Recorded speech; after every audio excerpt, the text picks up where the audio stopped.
Let's talk about the Hall of Fame class of 2025. Only four people were elected into the Hall of Fame this class, and it's like I think they said it was the smallest class since 2005, so 20 years. This has been the smallest class that's been elected into the Pro Football Hall of Fame.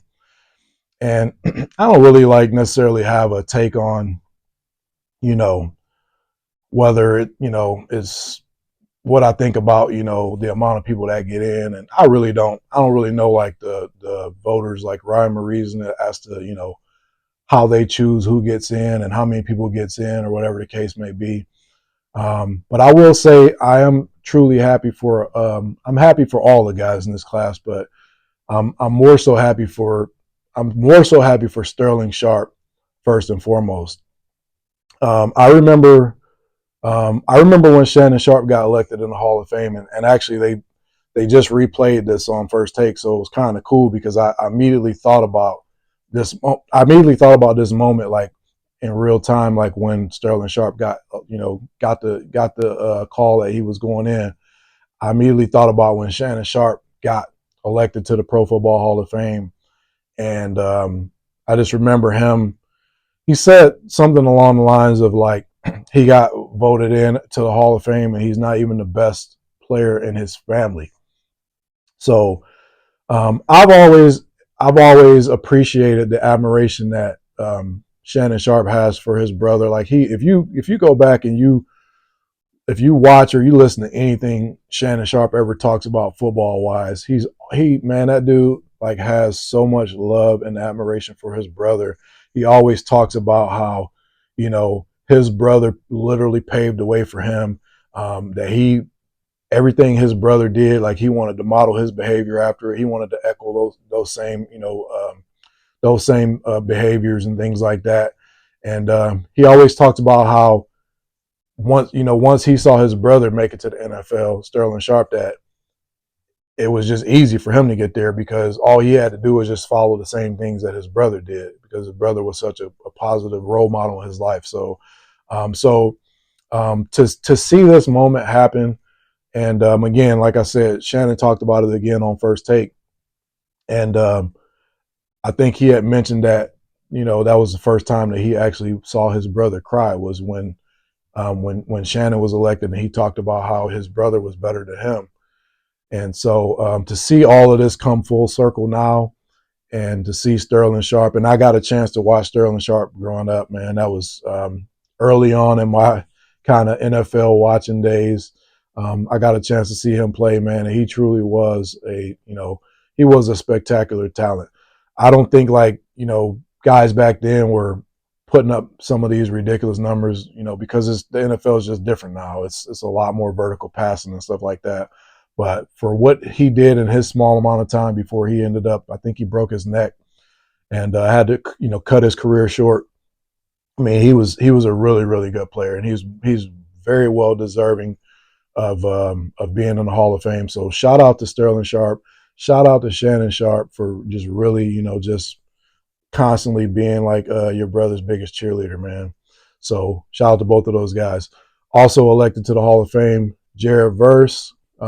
He was a terror for my Lions, so I'll always remember, what he did out there on the field. Um, Eric Allen, again, with the Raiders, definitely remember him. Lockdown cornerback, really, really good player. Kind of one of those soft-spoken guys, just let his actions play out on the field. And then lastly, my Detroit boy, Antonio Gates, man. Who would have thought, however long ago it was, 20 years ago, whatever it was, when you stepped into the league, as a undrafted rookie that was a basketball player in college, that you would go over to the Chargers, man, and just put up the numbers that you put up. Just, man, I think I think Antonio Gates, man, I think he really changed the game for tight ends just from a pure like how you have to guard them standpoint. I think, he came with the shake and with the moves, and you know what I mean? Like he was just a different kind of tight end, man. He wasn't like ultra athletic or super fast or anything like that, but if you look at like the the route running and like the like the shiftiness and the moves he would make on defenders. Look at a guy like Travis Kelce now, man. Like it's like Antonio Gates 2.0. So I just really think that Antonio Gates was one of those guys that changed the position, man, and like I just really think that he was worthy and worthy of getting into the Hall of Fame. So I'm happy for him, and I'm happy to all the Hall of Fame class guys, man. Congrats to all of you guys. That's big. I don't know if people set out to do that, when they first start their careers, but to end up there, it's truly a blessing. So shout out to all you guys.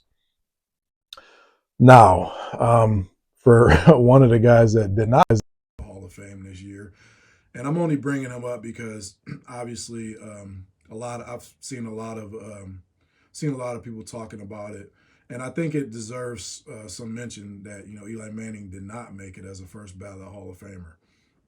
Um, I'm not gonna lie to you guys, like if Eli made it the first time, like I wouldn't have been upset, and I'm not upset that he didn't make it the first time. So I was kind of just either way I would have been cool. But if I'm keeping it a beam, man, like I don't think that he should have got in as a first ballot Hall of Famer. So I just if you Eli is one of those guys. I think I just kind of talked about it with I kind of talked about it with Jalen Hurts. Eli's not, and I'm not by any means comparing him to Jalen Hurts. Jalen Hurts is much better, is way better. But I'm only talking about being elite in the moments where it matters. That's what Eli is. When you cannot be elite in the moments when it matters um, if you take down the goat on two separate occasions in the Super Bowl. When you take down Tom Brady and one of those teams was undefeated, and you take that team down, and then you turn around and you take largely the same team down again. Yeah, it's because he played elite in the moments when it matters. So although his career, like his career numbers are, they're not great. He's like a career like 500 winner. You know what I mean? Like I don't even think he's a career like 2-to-1 touchdown interception guy. He never did anything that wowed you, like especially during the regular season. There was like he was just to me he was a slightly above average quarterback.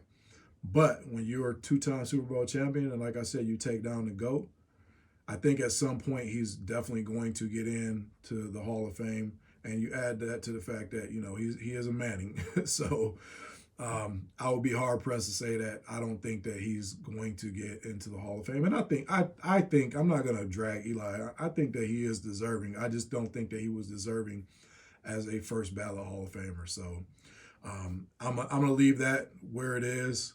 Again, he's going to get it at some point. So it is what it is.